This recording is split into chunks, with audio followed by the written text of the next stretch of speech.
আমি যে প্রশ্ন দেখতে পাচ্ছি সেটি হলো যে আল্লাহ আমাকে একটি কন্যা সন্তান দিয়েছেন, তার জন্য দোয়া করবেন। নাম রাখা নিয়ে ঝামেলায় আছি। সন্তানের নাম রাখার ক্ষেত্রে কি কি বিষয় বিবেচনা রাখা উচিত? নামের মধ্যে কি কি বৈশিষ্ট্য থাকলে তা ভালো নাম হিসেবে বিবেচিত হতে পারে? দোয়া করি আল্লাহ তাআলা আপনার কন্যা সন্তানকে আপনাদের পরিবারের সবাইয়ের চক্ষু শীতলকারী সন্তান হিসাবে কবুল করুন, এবং সেই সাথেই শয়তানের সকল ষড়যন্ত্র থেকে, শয়তানের সকল আক্রমণ থেকে তাকে আল্লাহ তাআলা হেফাজতে রাখুন। সন্তানের নাম রাখার ক্ষেত্রে মৌলিকভাবেই কয়েকটি বিষয় আমাদের লক্ষ্য রাখতে হবে। প্রথম হলো, নামের ভিতরে কোনো শিরক যেন না থাকে সেদিকটি খেয়াল রাখতে হবে। যেমন আবদুল্লাহ, আব্দুর রহমান এই নামগুলোর মাধ্যমে আমরা আল্লাহর দাসত্বের প্রকাশ এবং প্রমাণ দিয়ে থাকি, স্বীকৃতি দিয়ে থাকি। এখানে যদি এমন কোনো নাম থাকে যেমন আব্দুল উজ্জা বা আব্দুল অমুক তমুক এমন কিছু থাকে যেগুলো আসলে শিরকের পর্যায়ে যায়, তাহলে সেক্ষেত্রে সেরকম নাম রাখা যাবে না। আল্লাহ ছাড়া অন্য কারোর গোলাম হিসাবে কেউ নিজের নাম রাখলো, যেমন আব্দুল মুস্তাফা রাখলো, মুস্তাফার গোলাম, তো সেক্ষেত্রে এরকম শিরকপূর্ণ নাম থেকে আমাদের বিরত থাকতে হবে এগুলো রাখা থেকে। দ্বিতীয়ত, অমুসলিমদের সঙ্গে যে সমস্ত নামগুলো তাদের সাথে সামঞ্জস্যতা রাখে বা তাদের বিশেষণ আছে এরকম নাম মুসলমানদের সন্তানদের জন্য রাখা, এটিও নিষিদ্ধ এবং নাজায়েজ।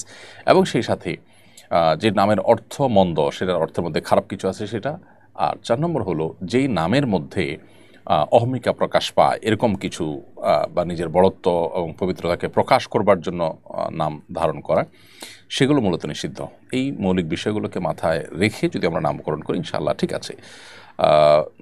কোনো ব্যক্তির নামের মধ্যে পুততা, পবিত্রতা, তার ভালো দিক প্রকাশ হতে পারে, সেটা সমস্যা নেই, কিন্তু এটা প্রকাশ করার উদ্দেশ্যে নামকরণ করা, বিশেষ করে যেটা নিছকই অহমিকারী আপনার বার্তা বহন করে, সেরকম নাম রাখা, বিশেষ করে অহমিকা প্রদর্শনের উদ্দেশ্যে, সেটি নাজায়েজ।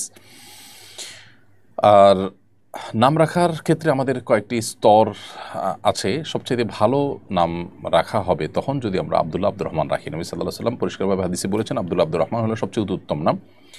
দ্বিতীয় স্তর হলো আবদুল্লাহ, আব্দুর রহমানের পর আল্লাহর আরও যে গুণবাচক নামগুলো আছে সেই সব নামের শুরুতে আব্দুন যুক্ত করে যে সমস্ত নাম রাখা হয়, যেমন আব্দুস সবুর, আব্দুল কাদের, আব্দুর রহিম ইত্যাদি ইত্যাদি যে নামগুলো আছে সেগুলো। মেয়েদের ক্ষেত্রে এই সব নামের ক্ষেত্রে শুধু আমাতুন যুক্ত করলেই হয়ে যাবে, আমাতুল্লাহ, আমাদুর রহমান, আমাদুস সবুর ইত্যাদি ইত্যাদি। আর তৃতীয় নম্বর যে নামগুলো সেগুলো হলো নবী রাসূলদের নাম। যে সমস্ত নবী রাসূলদের নাম কোরআনে এসেছে, হাদিসে এসেছে, তাদের নামে নামকরণ করা।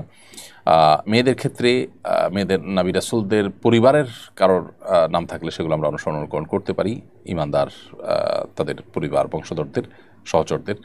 আর চতুর্থ হলো সাহাবায়ে কেরাম, তাবেঈ এবং নেককার যে সমস্ত পূর্বসূরীরা চলে গেছেন তাদের নামে নামকরণ করা। এবং 5 নম্বর হলো যে কোনো সুন্দর অর্থবহ নাম রাখার ক্ষেত্রে 5টা স্তর মাথায় রেখে আপনি নাম রাখতে পারেন সন্তানের।